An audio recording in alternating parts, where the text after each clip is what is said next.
So we picked up a new recovery rig, a 2002 Dodge four-wheel drive Cummins.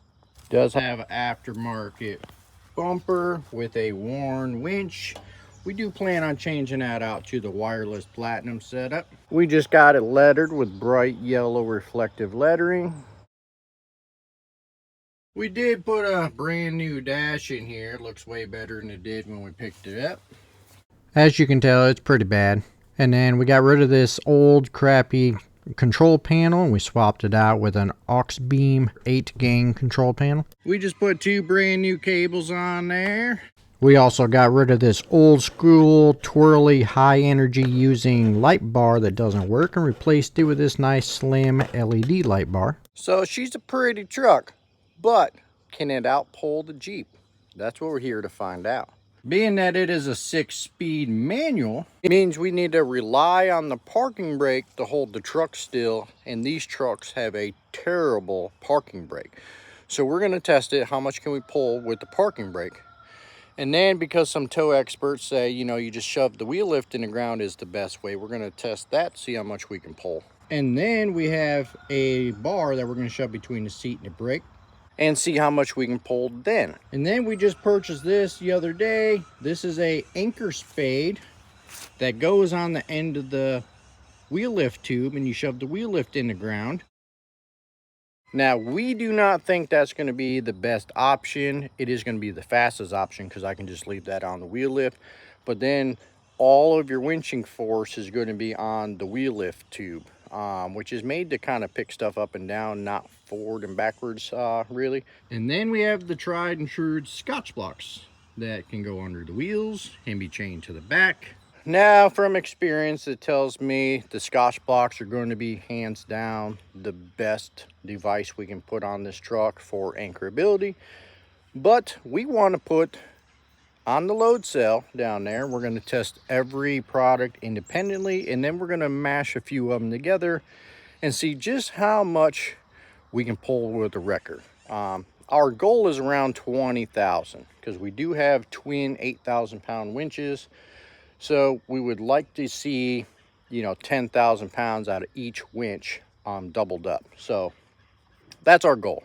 Anything higher than that, we're going to use some trees and stuff like we do with the Jeep.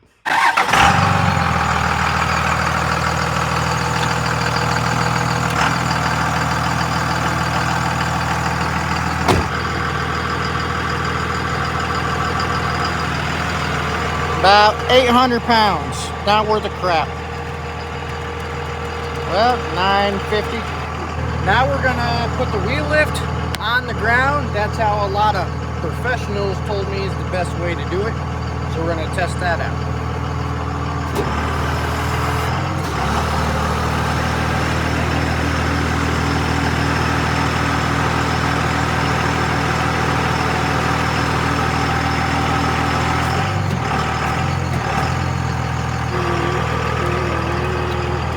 So, I mean, a lot better, but not great. We're at 3,500 pounds. So now let's use the stick to lock all the brakes up.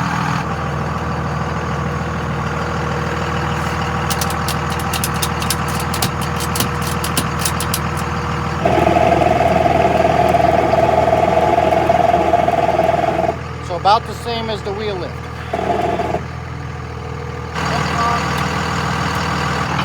Now let's try the wheel lift speed.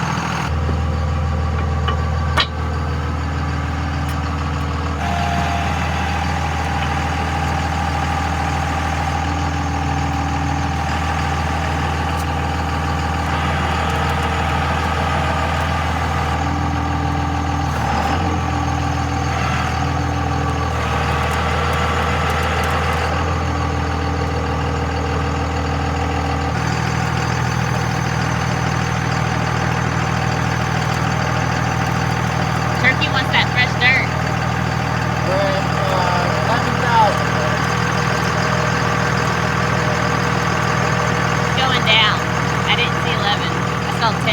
Goes at 10 now. So we can just say 10.5. So that's better than the brakes and the wheel lift. But is it better than the scotch blocks?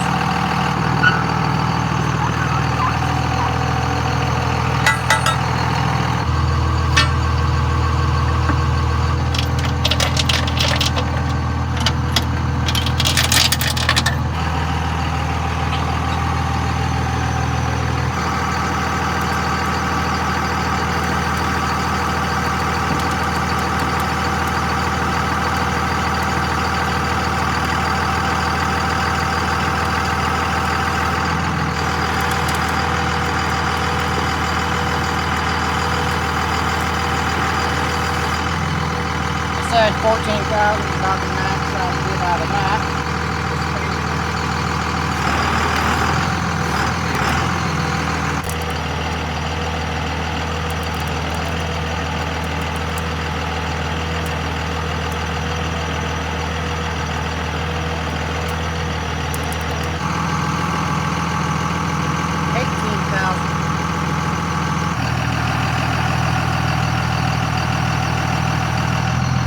Now when we combine the Scotch blocks with the wheel lift spade, it's another balancing act. When we rammed that wheel lift spade all the way down, it actually lifted the weight off of the tires and it pulled worse.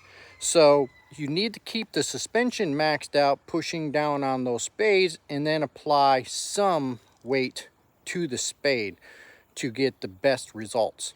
So we were getting, I think the highest we saw was like 19,500, and then it started sliding, and it eventually averaged out around 18,000. But when we shoved the wheel lift farther in the ground, it dropped down to like 15,000. So picked it back up to apply more weight to the Scotch blocks.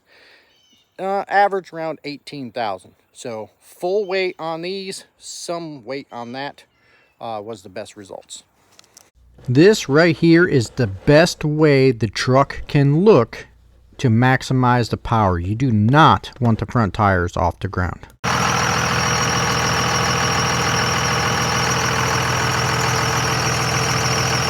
We've done a bunch of testing with this truck already, and with the Scotch blocks down and I stick the boom in the air, I can only pull like 7,000 pounds, and these front tires go up in the air with the boom up. Once those tires come off the ground, you start losing winching pressure.